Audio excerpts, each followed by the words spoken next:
Hi guys, I'm going to not try and drag on too long about this, just go cover it really quickly. So here is the light box that I built. It is made just from wood and the glass I got from a local mirror and glass shop. It's about a 1/4 inch thick and it's very heavy duty. So, and I just put a strip of LED lights in there. Not quite bright enough yet, but I will be adding more to those to make them a little brighter. So I kind of made a crude stand here so I can sit this over here and show you how I use my light box, and maybe show you a couple other ways to get away with using without having to use templates cut up. So I just got a little pattern here that's just a little sample pattern I'll use. I'm going to just show you some cutting with the chip glass right here, just because it's really easy to see through. As you can see, if you do have chip glass, you don't even have to use a light board. You can just cut right like that. Sometimes having I have a light on a desk lamp. Sometimes that's enough to go through other certain glasses. You can see a little bit through the white. But the more opaque the glass gets, the more you will need a light box. So I'll flip this on real quick and you'll see how bright it gets real quick. I got a couple sample pieces of glass too that are not as transparent, but you can see once you lay it down on there, it does become see-through. If it's even darker than this, if you remove your overhead light, that will allow the lines of the template to pop through a little better. So that's another little trick there. That would definitely work better for that green glass I just put on there. Here's a brown one. You can see how that's, see if you can tell the difference when I drop the light. There you go. So there's actually two ways that you can use your light box. If you don't have one that's meant for cutting on, you can simply lay your piece of glass on here, put it to where you need it to be, grab one of your whatever you use to make your lines. I use a Sharpie. It's a dual-ended Sharpie, has a fine point on one end, thick point on the other, and just trace it onto the glass. Just follow your line. I'm not doing a very good job there. There you go, and you can still do it without cutting out the templates. So that was, for me, that's the least favorite part of doing the stained glass. I do not like getting the scissors. It's tedious. My hands hurt. It just takes time. So I really embraced this light box technique when I was taught it.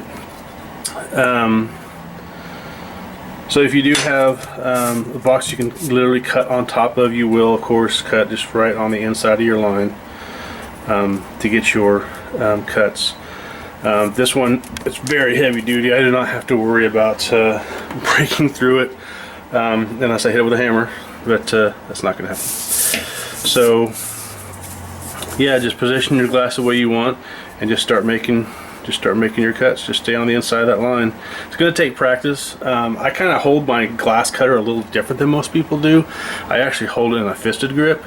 I feel like it gives me more control, and I use my hand and thumb to guide me as I'm going through all the other lines. So I'm going to go ahead and try and cut a piece, see if I can do it okay. It's going to be hard because I got a camera. It's kind of in my way, so I'll do my best. See what I can do. Get a simple. Okay guys, I'm back. I had to edit that and reposition this camera. My big head got in the way and you couldn't see some of it, so I won't be able to be right over it to show you guys exactly, but you get the idea. So we'll go ahead and make these cuts real quick. I can't remember, I kind of do all my cuts at once. I don't know if anyone has ever seen anybody do that before, but I do in order of difficulty, sorry. So I would make that cut first, and then I would make this cut next, and this would be last. So just takes a little steady hand when you're cutting, so you'll see what I mean here. All right.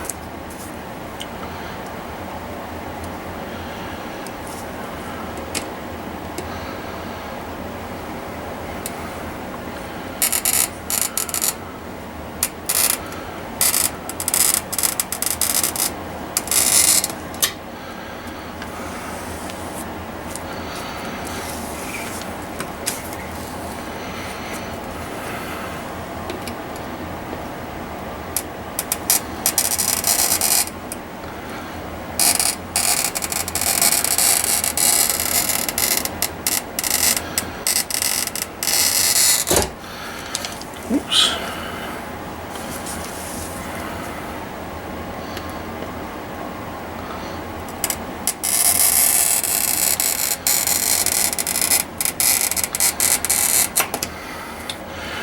Alright, so there you should be able to see that the shape now is in my glass. I'm also going to break 1, 2, and 3. These are curved, so I'll be able to get these pretty easy with my little running pliers. Be very soft, gentle.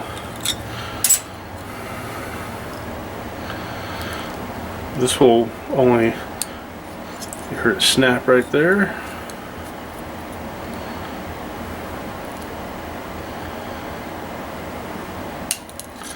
Won't break all the way because of the complex curve on it, so you have to hit it a couple times.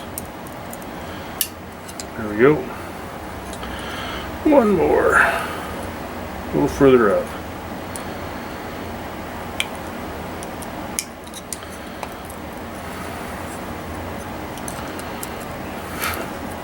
There we go. Just trying to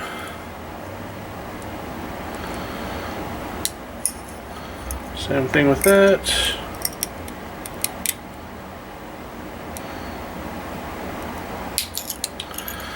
There you go, and you have your piece. And if you can see, it's pretty close. So just have to touch that up with the grinder. So I hope that helps. Hopefully that made sense, and if you have any questions, just feel free to ask. Thank you.